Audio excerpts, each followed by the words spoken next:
Donald Trump says he was very angry with Russian President Vladimir Putin and criticized the credibility of Ukrainian President Zelensky's leadership, adding that the comments were not going in the right direction. On Friday, Putin had called for a transitional government to be put in place in Ukraine. That didn't set well with Trump, and that could effectively push out Zelensky. In an early morning phone call with NBC News on Sunday, Trump said, and I quote here, "If Russia and I are unable to make a deal on stopping the bloodshed in Ukraine, and if I think it was Russia's fault, which might not be, but if I think it was Russia's fault, I am going to put secondary tariffs on oil." He added that secondary tariffs would mean that if someone buys oil from Russia, they will face a 25% tariff on all oil, a 25 to 50-point tariff on all oil. Meanwhile, on the battlefield, Russia's wave of strikes is leaving Ukraine in a dire situation. Here's a report.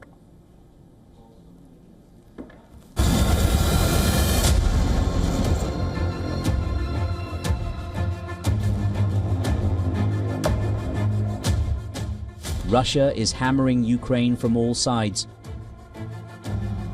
Fire engulfs Kharkiv, Ukraine's second largest city. The deadly Russian drone strike has left the city crippled. Kyiv claims at least 2 people are killed and dozens injured. It accuses Russia of carrying out targeting shelling on military hospital and shopping mall. Kharkiv holds a strategic significance for Russia. It is key military and logistical site close to Russia's border. I thought that the drone was gliding around to find where to hit. I ran into another room when there was a hit. I was hit by shrapnel, and in front of my face, a wooden bar fell. That's when I had already farewelled life, and I think I have a concussion. Russia is using heavy artillery fire on the front lines as Ukrainian cities reel from the latest onslaught. These are the images of Russian snipers in thermal camouflage suits engaging Ukrainian troops. 600 feet away, blending in with the topography, Russian soldiers remain invisible to the Ukrainian drones, indicating how the warfare is swiftly changing on the Eastern Front.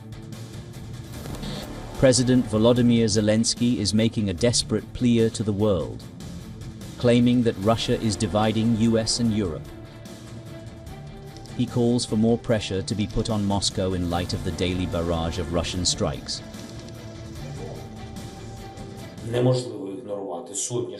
It is impossible to ignore the hundreds of shaheds every night. We expect a response, a serious one. We are working toward a response. A strong response is urgently needed, above all from the US, from Europe, from everyone in the world who has placed their bets on diplomacy. Russia must be forced into peace. Only pressure will work. A New York Times report states even before Trump's return, America's involvement in the war was far deeper than previously understood. It says the secret partnership guided Kyiv in its battle strategy and funneled precise targeting information down to the Ukrainian soldiers in the field. The inner workings of this secret partnership have been known only to a small circle of American and Allied officials. But with President Trump seeking rapprochement with his Russian counterpart, Vladimir Putin, the prospects for Kyiv are narrowing. Ukraine on the back foot is left with no options. It remains to be seen how the war will pan out in the coming days without a ceasefire in sight.